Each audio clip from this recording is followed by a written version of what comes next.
Salut les amis, du coup on se retrouve pour une petite vidéo foire aux questions. Voilà, pour expliquer un petit peu le déroulement d'une saison, les démarches à faire et tout ça. Vous avez été pas mal à poser beaucoup de questions sur les réseaux sociaux, donc du coup l'idée c'était de mettre tout ça en vidéo dans un cadre un peu sympa. Voilà, en tout cas merci à vous d'avoir suivi toutes les vidéos de la saison WERC, c'était super sympa et du coup on a pris goût à faire ces petits montages et puis on espère que ça va continuer l'année prochaine. Donc en attendant, on a pas mal de petites questions. Et bah du coup, en fait, on fait la vidéo un peu sous forme interview pour que ce soit un peu plus sympa, surtout pour Arnaud, hein, parce que bon, parler seul, c'est pas toujours super rigolo. Même si là, toute la saison, t'as quand même bien discuté tout seul avec ta petite vidéo dans le camping-car. C'est ça. Mais bon, là, dans le garage, c'est un peu moins sympa. Du coup, en fait, on a recensé quand même les questions que vous aviez posées, surtout en privé. Parce que t'as eu Ouais, pas mal en privé sur Instagram, en commentaire des vidéos YouTube aussi, et puis sur Facebook. Voilà, donc du coup, on a quand même regroupé le plus de questions possible. Et puis, du coup, on fait un petit tour d'horizon. Et la première question, c'est comment on s'inscrit? Comment on s'inscrit au WERC? C'est pas très compliqué en fait. Il y a toutes les infos sur le site internet du WERC. Donc tout est indiqué dans le règlement. Après, en fait, ce qu'il faut prévoir, c'est de prendre une licence à l'année si on veut faire tout le championnat. Après, si on s'inscrit que en Gentleman Rider sur une ou deux épreuves, on peut prendre des licences FFM à la journée. Voilà, à partir de deux courses, faut voir parce que je pense que ça vaut peut-être le coup de prendre une licence annuelle qui coûte aux alentours de 300 €. Et après, il faudra penser à passer le CASM, qui est le certificat d'aptitude au sport mécanique. Ouais, c'est pas un concours, C'est un petit examen. c'est un peu comme le code de la route, mais honnêtement, voilà, il y a des enfants de 14 ans qui le passent, donc il n'y a rien de compliqué. Et si on veut prendre la licence à l'année, le CASM est obligatoire. Et le CASM te permet aussi d'être commissaire. Et le CASM, c'est le concours aussi pour être commissaire premier degré, commissaire de piste. Donc éventuellement, après, ouais, vous recevez par la FFM le badge de commissaire de piste et vous pouvez officier sur des circuits en roulage loisir et sûrement même en compétition aussi. Et donc, tu as dit la licence à l'année, c'est à peu près 300 €. Voilà, donc licence à l'année, à peu près 300 €. Après, il faut adhérer à un club FFM. Donc ça dépend des clubs. Il y en a qui coûtent plus cher que d'autres. Moi, j'ai Tu avais choisi trouvé la liste, non Ouais, on trouve la liste sur le site directement de la FFM.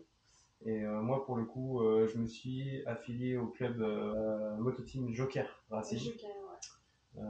Voilà, parce que je trouvais le nom sympa et l'adhésion ne coûtait pas très cher. Voilà. Ok. Ensuite, on a eu pas On a mal oublié un de truc. questions. Ouais. On a oublié un truc pour la licence. Il faut un certificat médical.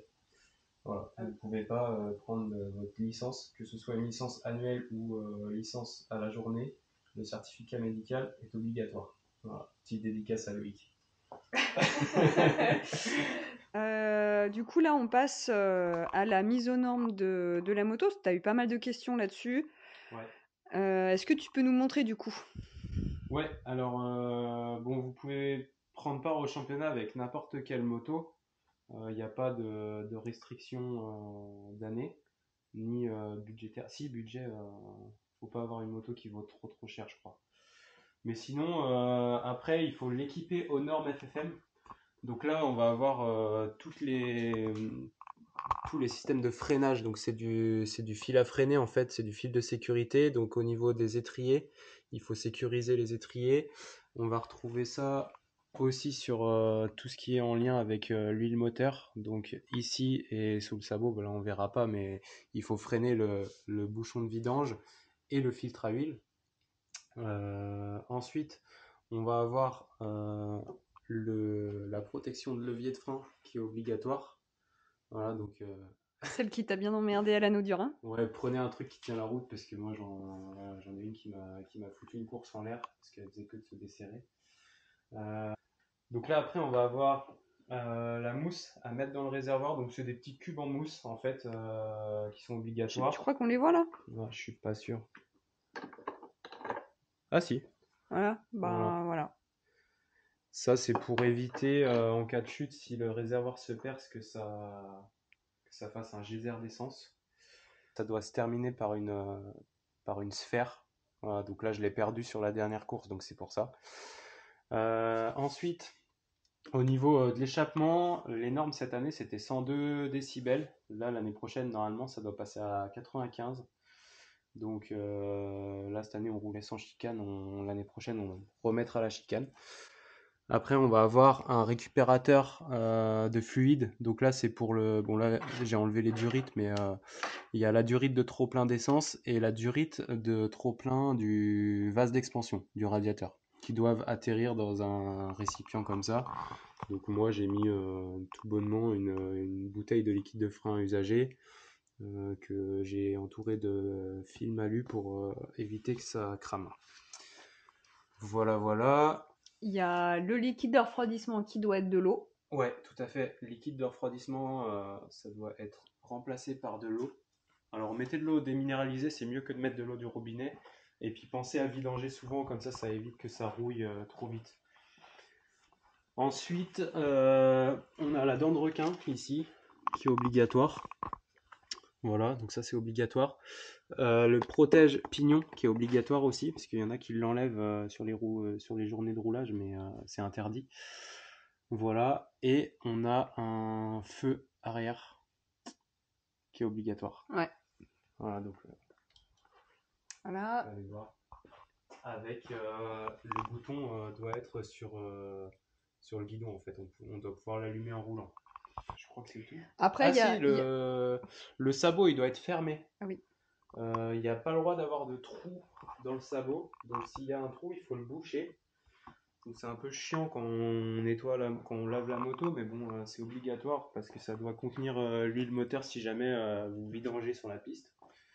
Voilà, donc sabot fermé. Et on a les protections carter qui sont obligatoires aussi. Carter d'huile, il faut que ce soit des protections vissées et non juste collées. Voilà, donc ici et puis pareil de l'autre côté. Voilà, voilà pour ce qui est des normes FFM sur la moto. Et après, bah, bien sûr, après ça c'est spécifique au championnat, mais on va avoir le numéro. Les numéros doivent faire au moins 14 cm de haut, je crois, et c'est sur fond jaune et écriture noire. Donc il y en a un Il y en devant a un devant et un un sur sur les chaque sabots. côté. Ouais, un de chaque côté de la moto. Et puis après, ils vous donneront aussi l'autocollant du WERC à coller et les autocollants du partenaire Dunlop, donc sur la fourche et le bras aussi. Hein. Voilà. Et la béquille qui doit être retirée. Il n'y a plus. Interdit d'avoir une béquille. Voilà, interdit d'avoir une béquille. Béquille d'origine de la moto, hein, voilà. Donc, c'est pour ça qu'on disait qu'il fallait 2 béquilles de stand. C'est pour ça qu'il vaut mieux avoir 2 béquilles d'atelier sur le week-end pour toujours pouvoir poser la moto, quoi. Voilà. Alors, ensuite, gros morceau. Et là, tu as eu beaucoup de questions. C'était comment trouver des sponsors. Comment trouver des sponsors, ouais. Ouais, parce que c'est sûr que c'est un sport qui coûte cher, quand même. Donc, il y a 2 ans, quand j'ai commencé, je me suis inscrit sur une course, un Gentleman Rider, donc j'ai pris tout le week-end à mes frais. Ça se fait, voilà. Après, l'idée l'année dernière, enfin cette année là qui vient de se terminer, c'était de faire tout le championnat. Et là, pour le coup, le budget, ça commence à taper un petit peu. Donc, ce qui est bien, c'est d'essayer de réussir à trouver des partenaires, des sponsors pour vous aider à financer la saison. Donc, comment faire? Bah, là, il n'y a pas de recette miracle, hein. Il faut chercher. Donc, déjà, je vous invite à chercher dans vos connaissances. Si vous avez des amis qui sont gérants d'entreprise, avec qui vous entendez bien, qui aime bien la moto, ben, c'est le premier cercle dans lequel Ouais, aller chercher. c'est les premières sollicitations, en tout cas, elles sont Voilà, là. Sur voilà, les les premières connaissances. sollicitations, ça va être les connaissances, les amis des amis. Et puis après, bah, ça va être d'aller démarcher des entreprises. Alors moi, ce que j'aime bien faire, c'est d'aller voir des entreprises ou des magasins où j'ai l'habitude d'y aller dans ma vie de tous les jours, quoi. Typiquement le commerçant du coin, des sites internet aussi, vous pouvez essayer sur lesquels vous avez l'habitude de commander. Et ce qui est intéressant, pour moi c'est quand même obligatoire, c'est de se faire un petit dossier qui explique votre projet, qui définit le budget. Avec le détail du budget aussi, ouais, hein. le détail du Les budget. postes par poste, parce que finalement, tu as eu pas mal de sponsors qui t'ont dit, bah, par exemple, on finance les pneus, on va Ouais, financer l'essence, on va financer le transport. Et du coup, bah, ça leur permet aussi c'est ça. Ça leur de se permet d'avoir une rapprocher aussi. visibilité, de se rendre compte vraiment de combien ça coûte une saison et de vous aider ben, plus précisément en fait. Ouais. Voilà, sur un poste fixe par exemple. Donc faites-vous un petit pressbook, présentation de vous, présentation du championnat auquel vous voulez vous inscrire. Faites une page avec les intérêts des sponsors, enfin, quels intérêts ils ont à vous sponsoriser, le budget, et puis c'est déjà pas mal. Voilà. Donc ça tient sur 5-6 pages, mais au moins vous pouvez laisser une trace aussi quand vous allez démarcher des entreprises. Ça leur laisse le temps de s'imprégner du truc. Donc voilà, faut pas hésiter à y aller. Vous avez rien à perdre. En fait, si l'entreprise veut pas vous sponsoriser, bah, au moins vous avez posé la question. Vous avez tout à gagner en fait. Il n'y a rien à perdre, donc faut pas avoir peur. Après, moi je suis commercial de métier, donc je pense que ça aide un petit peu. Ouais, pas avoir peur de se prendre des portes. Mais voilà, il y a rien de sorcier et honnêtement, ça marche.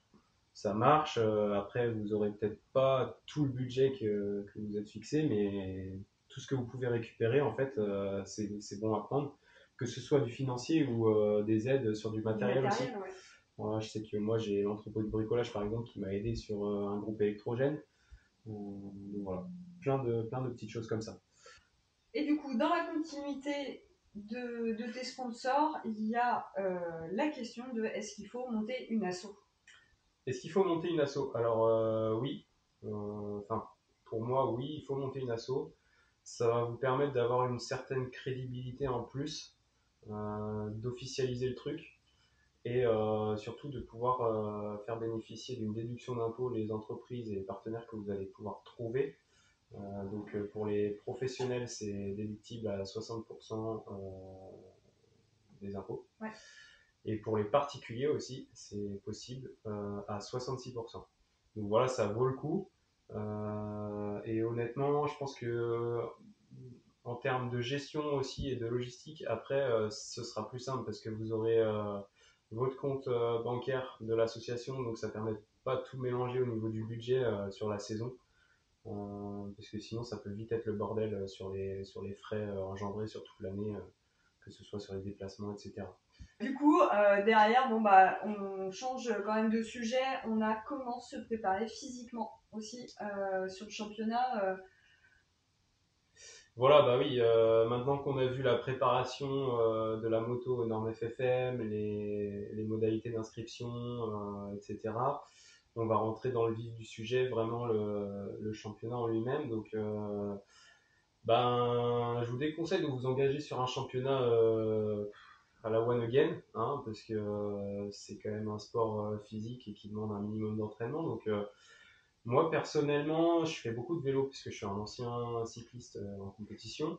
Donc, forcément, c'est un sport qui apporte du foncier, de l'endurance, du cardio. Donc, c'est un sport complet et qui complète plutôt très bien le sport moto. Donc, tout ce qui va être endurance, en fait, je le travaille beaucoup sur le vélo, que ce soit VTT ou vélo de route. Après, honnêtement, il n'y a pas de recette miracle non plus. Je pense que quelqu'un qui aime bien nager, ben, il peut faire son endurance en natation. Quelqu'un qui aime bien courir, ben, voilà, il peut se préparer super bien en faisant de la course à pied. Moi, je suis pas trop fan de la course à pied, donc voilà. Après, chacun a ses affinités. Et après, pour tout ce qui est position sur la moto, gainage, force musculaire, tout ça, bah, j'ai un complété avec de la PPG, donc un peu de préparation physique générale, des pompes, des abdos, une petite machine de muscu à la maison, donc ça permet aussi de... Petite, ouais, elle prend pas mal de Pour la place. taille de la pièce, mais... Voilà, une machine complète de musculation, donc développé couché, toutes ces choses-là, des squats, du gainage super important sur la moto. Donc voilà. Allez, autre question qui est revenue assez souvent, c'est quand arriver sur place? Quand arriver sur place, ouais, on m'a posé la question 2-3 fois. Alors, bon, c'est pas compliqué, il faut arriver le jeudi. Il faut arriver le jeudi, donc dans l'après-midi ou au plus tard le jeudi soir. C'est possible d'arriver le vendredi matin, mais honnêtement, voilà, si vous arrivez le jeudi, c'est mieux parce que le vendredi, c'est la journée des essais libres. Après, le samedi, il y a les qualifs et le dimanche, il y a les courses. Mais l'idéal, c'est d'arriver le jeudi pour pouvoir s'installer tranquillement. Et puis le vendredi, vous êtes déjà sur place, en sachant que le vendredi, il y a pas mal de choses à faire. Donc on verra dans la question, dans une des questions suivantes. Mais ouais, l'idée c'est de poser au moins, si vous travaillez la semaine comme beaucoup de personnes, poser votre jeudi et votre vendredi. Et puis en plus, le jeudi finalement, c'est une journée qui est consacrée au transport, parce que y a les circuits, ils sont plus ou moins loin de la maison. Ouais, bah oui, forcément. Donc par exemple, aller en Espagne, on est parti le matin. Forcément, On est parti ouais. le matin à Ouais. 8h ou 9h, je sais plus. C'est sûr que ça, il y a des déplacements qui sont loin, donc vous passez une journée sur la route. Donc faut consacrer le jeudi au trajet et à l'installation sur le paddock. Let's go to the On beach. enchaîne sur le nombre de personnes nécessaires. Alors, le nombre de personnes nécessaires, ouais. Il faut au moins être 3 pour moi. C'est ce que. Enfin, je sais pas ce que tu en penses. Ah ouais, c'est minimum. Enfin, c'est minimum, c'est ce qu'il faut. En fait, cette question, plus vous pourrez être, mieux ce sera. Oui ou pas. Parce oui, qu'après, faut tu pas peux non être plus 10 et c'est le bordel. faut pas non plus être 10 sous 9 mètres carrés. Mais. Moi, en fait, je trouve que 3 c'est bien. Bah, toi, tu t'occupes de piloter et à peu près t'occuper de la moto, enfin voilà, avec ton mécano. Ouais. Donc, il faut impérativement un mécano, quelqu'un qui puisse filer vraiment un vrai coup de main sur la mécanique, parce que bah, des fois, il y a des choses. S'il faut changer des grosses pièces, ça peut vite prendre du temps, et à deux, c'est ça, si vous devez changer un moteur, par exemple, c'est un peu la galère. Non, mais voilà, l'idée en fait, c'est de soulager le pilote au maximum pour que le pilote puisse se concentrer à fond sur ce qu'il a à faire, c'est-à-dire rouler. À partir de là, en fait, plus le pilote pourra se concentrer sur rouler, faire ses qualifs, faire ses courses, ce sera le mieux. Ouais. Donc l'idéal c'est d'avoir quelqu'un qui gère toute la partie intendance. Donc ça c'est c'est plutôt moi, ouais. L'intendance, c'est la nourriture, voilà, faire à manger. C'est préparer la bouffe, faire la vaisselle, faire en sorte que tout roule en fait c'est ça. pour l'équipe, filer un petit coup de main quand il faut. Et puis après, le mécano, lui, il est là pour penser à tout, hein, faire le plein quand tu rentres de piste. Ouais. C'est passer un coup de chiffon sur la les visière pneus. du casque. Enfin voilà, ça peut être des petites choses comme ça. Démonter les roues, tout ça. En gros, vous devez avoir totale confiance dans votre mécano aussi. Vous devez pas avoir besoin de revérifier derrière s'il a fait ça, machin. Vous devez pouvoir partir tranquille, l'esprit serein, rouler et pas vous poser de questions sur la moto, quoi. Voilà. Allez, on passe à l'équipement indispensable. L'équipement indispensable, ouais, tout à fait.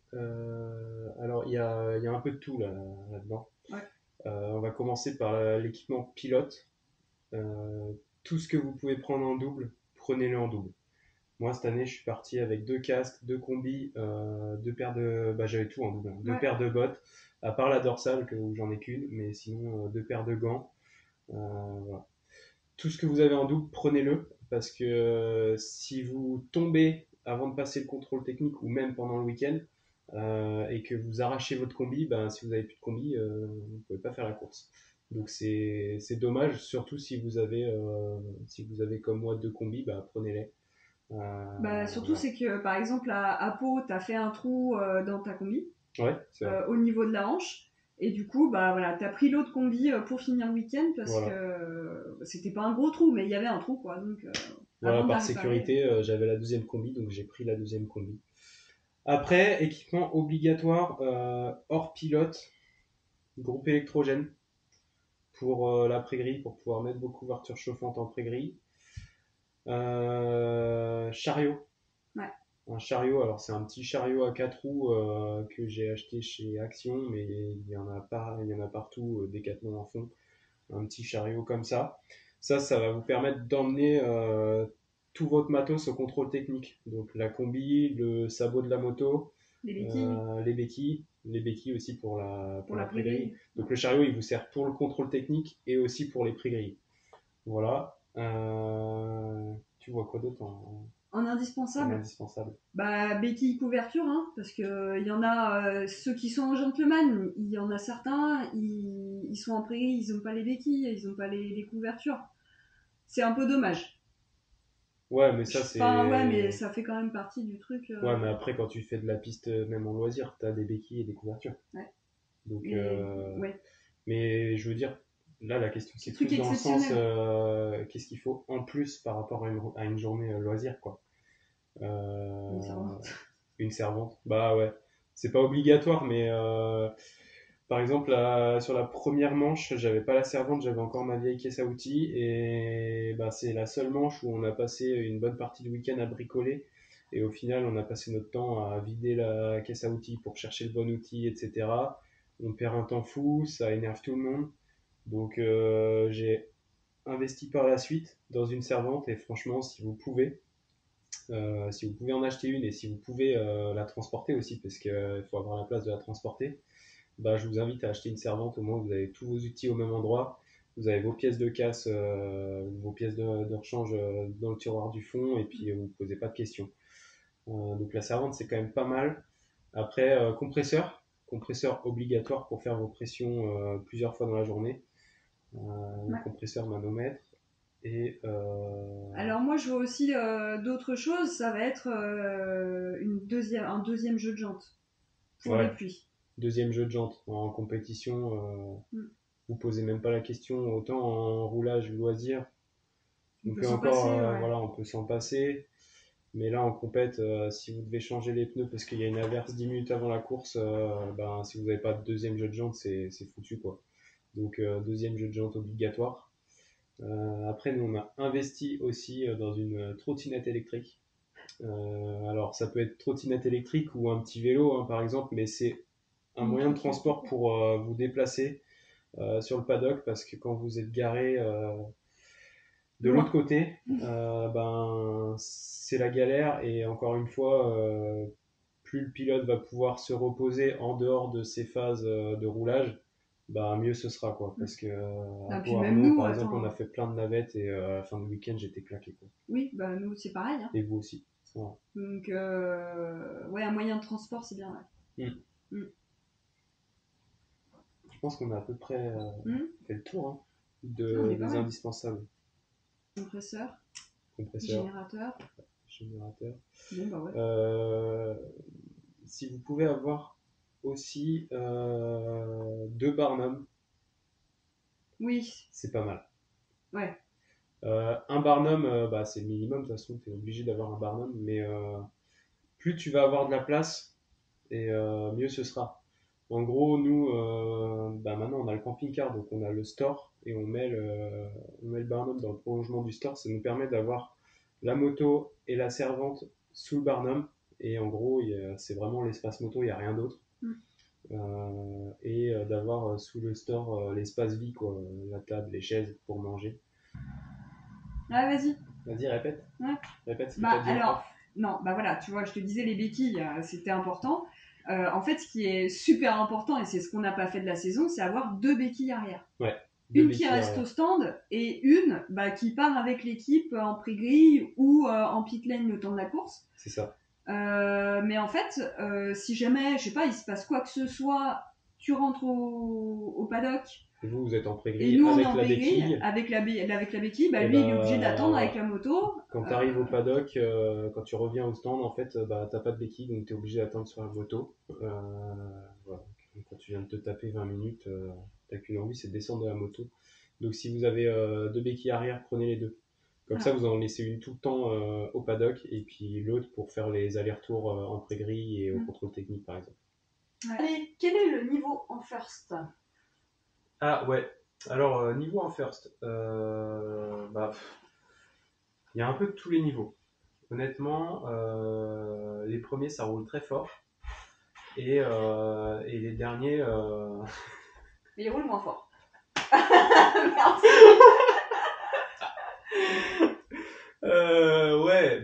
ouais. Mais là, je sais pas trop quoi dire cette question en fait. Bah, c'est-à-dire que le but de la first, c'est... Oui, la first, c'est un championnat qui est réservé aux rookies, donc ceux qui débutent la compétition, ou du moins ceux qui n'ont jamais été classés dans le top 3 d'un autre championnat, par exemple. C'est pour limiter en fait justement ces écarts de niveau. Malgré ça, il y en a qui n'ont jamais fait de compétition, qui débarquent et qui défoncent tout. Voilà. Donc honnêtement, voilà, devant, ça roulait en niveau promo, promo 1000, promo 600.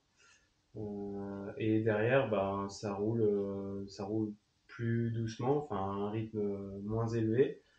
Donc il y a vraiment de tous les niveaux, c'est assez échelonné, étalonné. Dispatché, c'est bien ça. Donc voilà, n'ayez pas peur de vous inscrire parce que vous trouverez forcément votre place en fait en first. Vous serez pas à la ramasse, vous serez pas. Voilà, il y aura forcément un échelon de la course dans lequel vous vous trouverez bien et vous arriverez à vous tirer la bourre avec d'autres pilotes de votre niveau. Donc surtout n'ayez pas peur, vous dites pas que vous n'avez pas le niveau. Faut juste oser y aller et après c'est que du kiff quoi. Ouais. Allez, et les pneus? Les pneus Dunlop, c'est comment? Les pneus Dunlop. Alors là, c'est un gros débat. Ah ouais, gros débat. Gros débat des pneus, de toute façon. Hein, c'est tout le temps... Ouais, bon voilà, après, ça plaît pas à tout le monde. Honnêtement, moi, je trouve que c'est des bons pneus. Il faut apprendre à les connaître. En fait, si je peux vous donner un conseil, c'est de rouler toute la saison avec les mêmes pneus. Et avant de vous lancer, faites quelques roulages avec les pneus pour les apprivoiser et voir comment ils fonctionnent. Mais honnêtement, il y a moyen de faire des super chronos. Pour ma part, je suis très loin du maximum qu'ils peuvent tolérer. Parce que quand on voit les chronos qui sont faits en promo et dans les championnats avec cette monte, franchement, il y a encore du boulot. Donc, c'est un pneu qui bouge beaucoup, qui vient bouger avant de se caler. Donc faut pas, ça peut faire peur, mais une fois qu'on commence à s'habituer à son fonctionnement, ben, au final, on arrive à plutôt bien rouler avec ces pneus-là. Après, ils sont très sensibles au niveau des pressions. Il faut bien faire attention d'être à la bonne pression, surveiller souvent, regarder en sortie de piste. Et puis voilà quoi. Bah, avant de partir, sortie de piste, c'est en fait cette saison, que ce soit Thibaut ou moi, on était toujours avec le mano Ouais. à faire une vérif avant que tu partes, quand tu rentres. Voilà, bien toujours. On a beaucoup discuté en fait finalement des pressions. Hein. Qu'est-ce que tu veux? T'as vu, il fait chaud. On va baisser peut-être de 0,5. Qu'est-ce qu'on fait? Enfin voilà. Ouais. Après aussi, discutez pas trop des pressions avec les autres pilotes parce que chacun a ses avis tranchés sur la question, ses ressentis. Honnêtement, je pense que ça va plus vous embrouiller qu'autre chose de parler avec d'autres des pressions. Mais concentrez-vous sur votre ressenti à vous essayer de respecter les préconisations constructeurs. Enfin, voilà, si Dunlop dit qu'il faut gonfler à 1 bar 3, et ben, gonfler à 1 bar 3. Et puis voyez en fonction de ça. Après, mais voilà, je pense que moi j'ai bien aimé ces pneus. C'est du très bon pneu et ça reste des pneus qui sont accessibles aussi. Donc au niveau du budget, ben, c'est important quoi. Et bah justement, tiens, on va rebondir là-dessus. Il y en a pas mal qui t'ont demandé combien de pneus t'avais passé dans la saison. Ah ouais. Ouais, au niveau de la consommation des pneus, bah là, moi je vais vous donner ce que moi j'ai passé, mais d'un pilote à un autre, ça peut changer. Ah bah il y en On a a qui des... vont changer 2 fois plus que toi. Donc... Ouais, on a des styles de pilotage qui sont différents. Moi j'ai un style qui est assez coulé, assez souple, donc j'ai l'avantage de toujours très bien user mes pneus et de réussir à faire assez longtemps avec mes pneus, mais en gros, partez minimum sur un train de pneus neufs par week-end de course. Moi, c'est ce que j'ai fait cette année. Et du coup, j'ai eu assez de pneus. Voilà, faut réussir à le gérer. Mais en gros, un pneu neuf avant, un pneu neuf arrière par week-end. Ce que je faisais, c'est que je faisais les essais libres avec les pneus du week-end d'avant. Et puis je passais des pneus neufs à partir des qualifs. Et je faisais qualif 1, qualif 2. Et les deux courses avec le même train. Après, ça dépend. Il y a certaines courses où tu as fait la qualif 1, par exemple, avec le vieux train, et tu as changé sur la qualif 2, parce qu'on savait il y allait avoir des conditions de température, enfin voilà. Oui, après c'est de la gestion. Ouais, voilà, c'est ça. Faut gérer au mieux. Si vous voyez que votre train du week-end d'avant, il peut encore faire éventuellement une qualif et que vous misez aussi plus sur la qualif 2 que sur la qualif 1, parce que ça dépend des conditions météo, s'il fait froid De ou l'heure chaud. à laquelle vont être les qualifs aussi. Ouais. Voilà, donc, mais en gros, je pense qu'en en first Race Cup, un train neuf par week-end, c'est largement suffisant. Après, bien sûr, ben, forcément, le top 5, ceux qui jouent le podium, bah, ils ont passé plus de pneus parce que tu as un enjeu qui est plus important. Mm. Moi, voilà, j'ai fini le championnat dans le premier tiers, on va dire, mais je jouais pas non plus la victoire au championnat. Donc, donc je trouve que c'est un bon compromis, quoi. Mais encore une fois, tout dépend de votre façon de piloter, des conditions de météo aussi, des circuits. Il y a des circuits qui sont plus abrasifs que d'autres. Mais partez sur cette base-là. Et où est-ce qu'on peut les acheter? Est-ce qu'on est obligé de les acheter au camion ou pas? Alors non, vous n'êtes pas obligé de les acheter au camion Dunlop qui est présent sur toutes les manches du championnat, parce que forcément c'est le partenaire du WERC. Vous pouvez les acheter de votre côté n'importe où. Il n'y a pas de contrainte à ce niveau-là. Après, par contre, il est tout à fait possible durant le week-end si vous n'avez pas, si vous avez plus de pneus ou que vous voulez essayer une gomme différente, vous pouvez acheter vos pneus directement au camion sur place aussi. Et à savoir que Dunlop change les pneus gratuitement tout le week-end, même si vous les avez pas achetés chez eux. Donc ça c'est un bon service quoi. Ouais. C'est un bon service, vous emmenez vos jantes, ils changent les pneus et puis c'est parti avec des balles neuves quoi. Donc, comment se passe un week-end De course. de course? Comment se passe un week-end de course? Donc du coup, si tout se passe bien, on arrive le jeudi après-midi ou au plus tard le jeudi soir. Donc là, on s'installe, on essaie de trouver la meilleure installation possible parce que après c'est tout le week-end qui en dépend. Et si vous avez le temps, le jeudi soir, vous pouvez déjà aller acheter vos séances d'essai libre pour le lendemain, le vendredi. Donc, parce que les séances d'essai libre s'achètent en plus de l'inscription à la course. C'est 25 € par séance. Vous prenez les séances que vous voulez, aux heures que vous voulez, dans votre catégorie. Vous pouvez aussi rouler avec d'autres catégories, mais le but c'est d'essayer d'en faire le maximum avec les firsts pour aussi jauger un peu le niveau de vos adversaires, etc.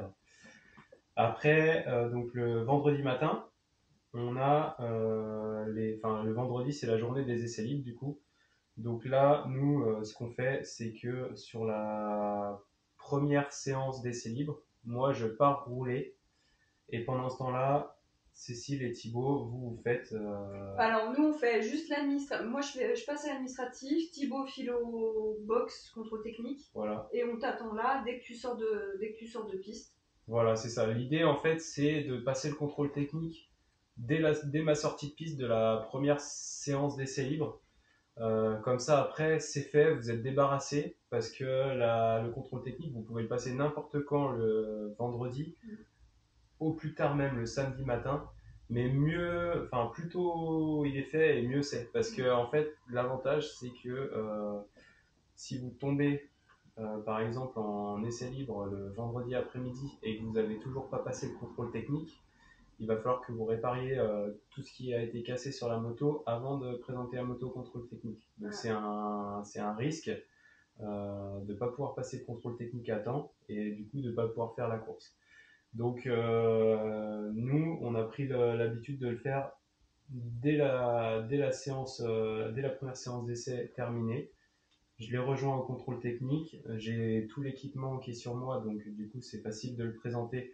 On prend juste de quoi me changer pour que je puisse enlever ma combinaison et la présenter au contrôle technique avec les bottes, les gants, la dorsale, le casque, tout l'équipement. Et après, il y a le contrôle technique de la moto également.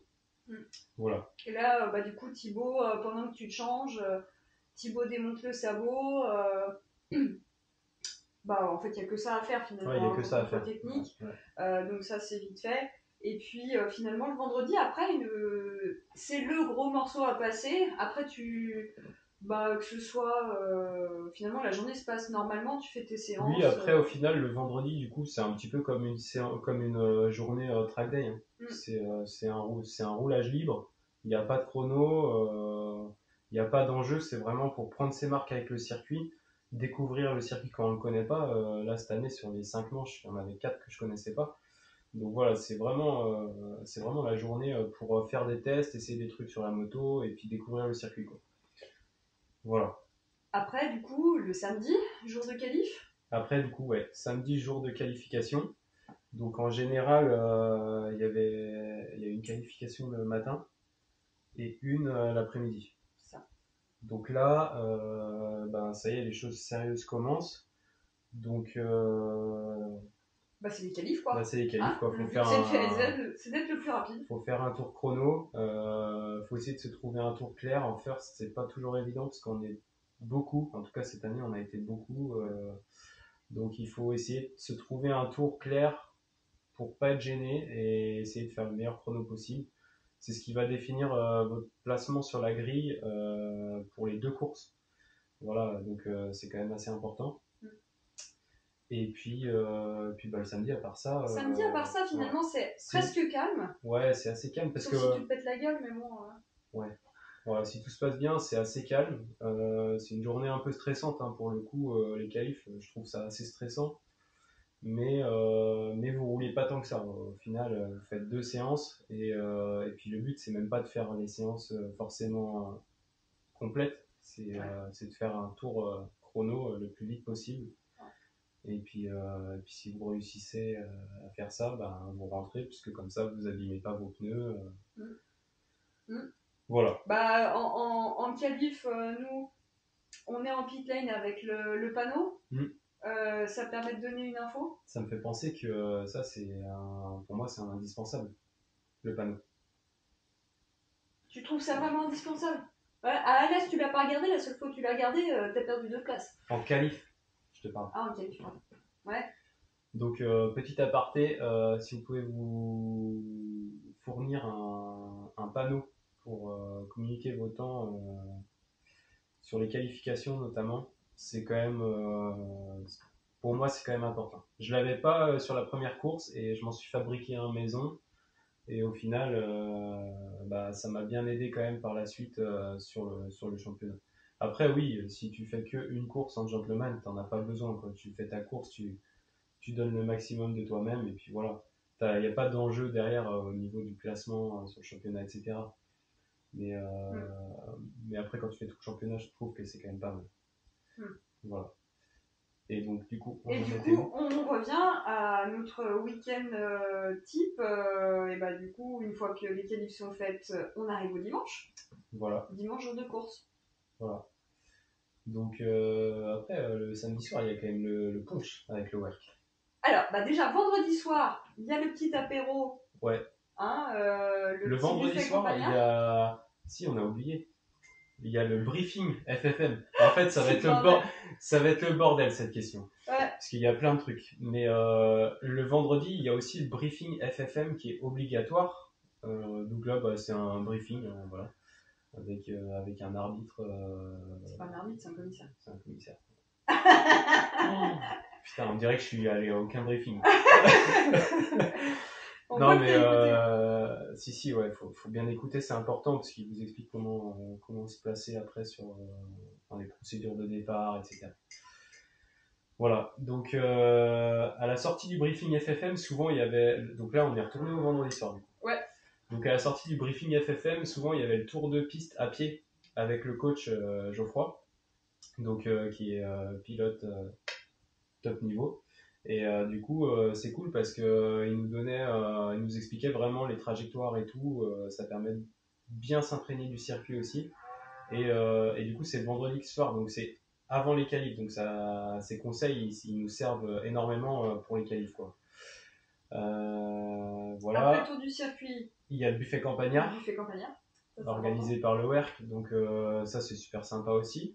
Ça permet de débriefer entre les pilotes un peu sur la première journée d'essai.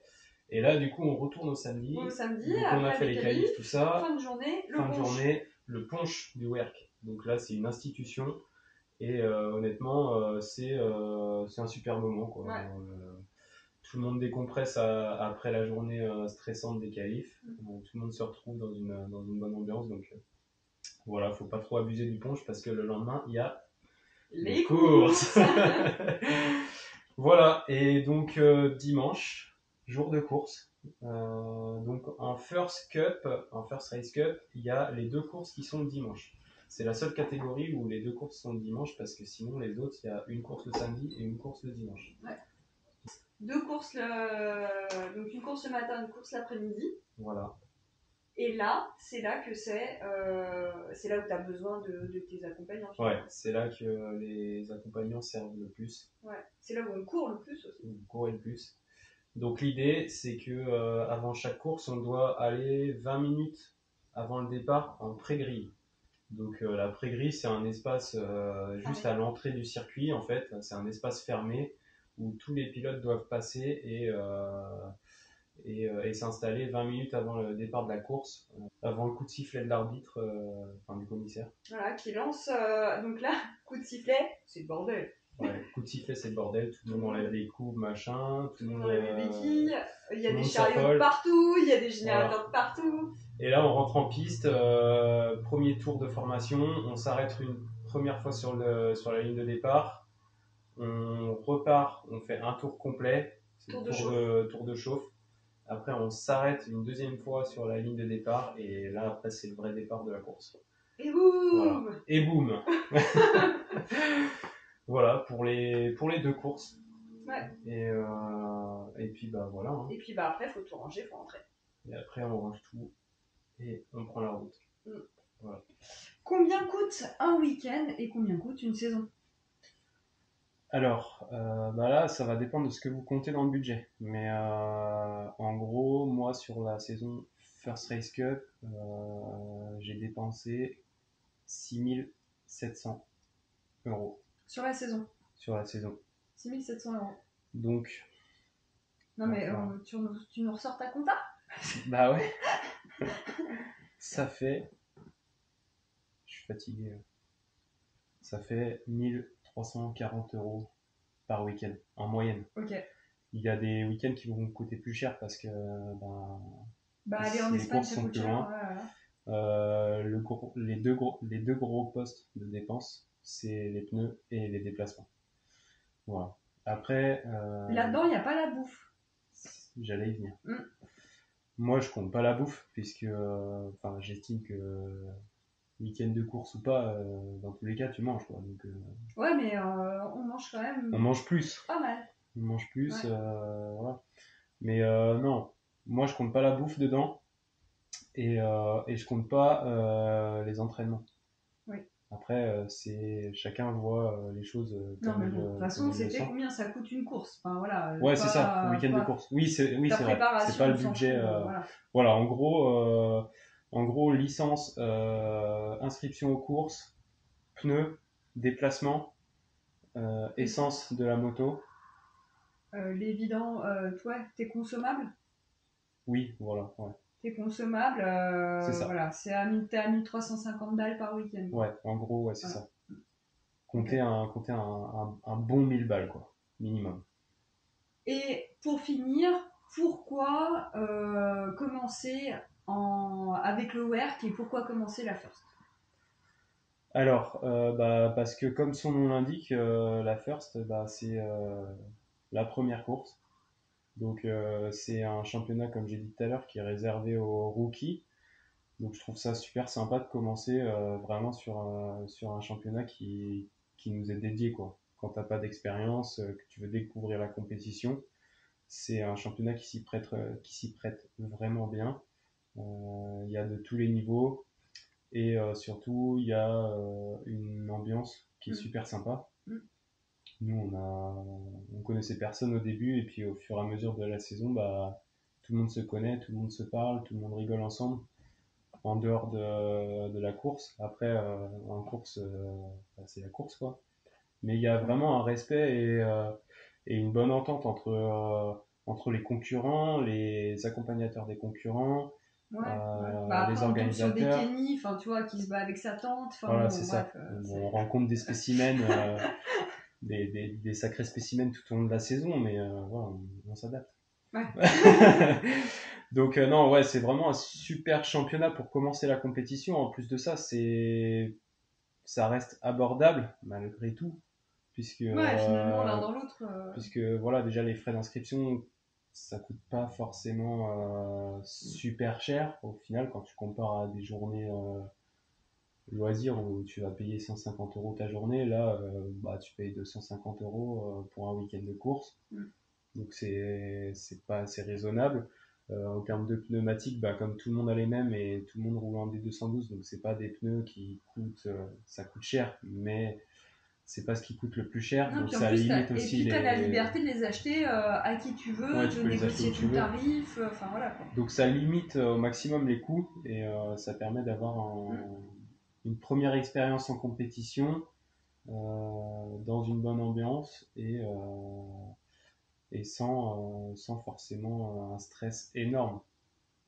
Enfin, moi je le vois comme Non, ça. mais toi, tu stresses, enfin, t'arrives à gérer. Oui, après ça dépend de chacun, mais je veux dire, il n'y a pas. C'est familial quoi. Ouais. Ça C'est pas la guerre. ça fait découvrir le milieu de la compétition dans une ambiance familiale et ça c'est super cool. Voilà, donc je pense qu'on a fait le tour des questions. J'espère qu'on aura répondu à vos interrogations. Et puis, moi, si je peux vous donner un conseil, si vous hésitez à vous lancer dans la compétition, n'hésitez plus, lancez-vous en work sur la First. Franchement, c'est un super championnat, il y a une très bonne ambiance.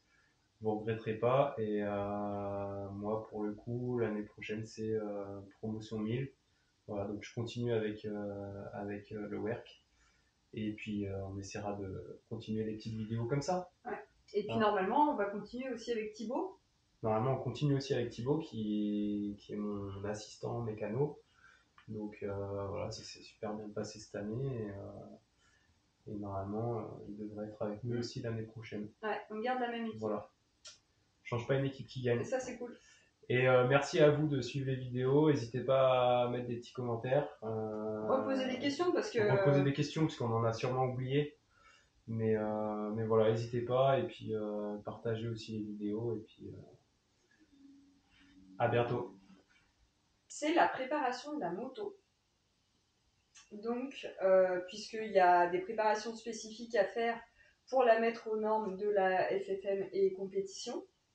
Et du coup, ce serait peut-être intéressant de faire un tour d'horizon. On fait une pause. Faut qu'on fasse une pause entre chaque question. Ouais. C'était pas mal là. Ouais. Voilà. Tu veux qu'on regarde ou pas? Ouais. Après, on a la mousse de réservoir. On doit mettre de la mousse anti-explosion.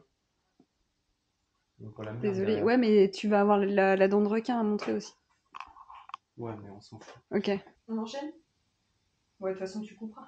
Ouais. Je sens que ça, tu vas pas le couper. Alors, autre question aussi, un petit peu plus... bon, bah, tu couperas. Mais non. Mais putain, c'est du naturel. On voit pas le trou que j'ai dans le jean. Bah, non, je te casse dessus. Et puis après, bah, faire un petit peu attention. À ce Non, tu moment-là. fais pas attention. C'est pas vrai, tu fais pas attention. Non, par contre, t'as des...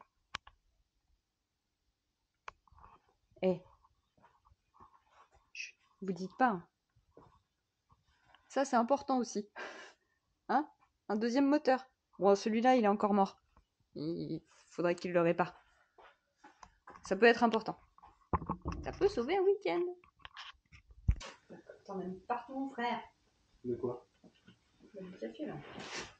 Fini, on se rejoint au box du contrôle technique. Frère, c'est trop long. Et bah ouais, bah tu couperas. Et... Quoi? Bah ouais, mais c'est important. Ouais, mais tu rentres trop dans le détail. Là, on t'imagine, on est Ouais, que d'accord. contrôle technique. Ouais, bon bah voilà. Donc tu vas rouler. Donc c'est tu vas rouler, tu vas rouler. On se retrouve tous au box du contrôle technique. On l'a refait, celle-là, elle ne fait pas du tout. Ok. Non mais frère, elle va durer une demi-heure sinon. Ah bah merde, attends. Je peux couper la demande. Ouais, non mais sinon, mais on s'en fout. Ouais, bah coupe là et puis on... Non mais parce que mentionne, en mais- fait tu sais pas ce que c'est, mais couper c'est pas toujours évident. Ok. En fait, Voilà. Donc généralement, course 1, elle est assez tôt le matin. On s'en fout des horaires. Il y a une course le matin, une course l'après-midi.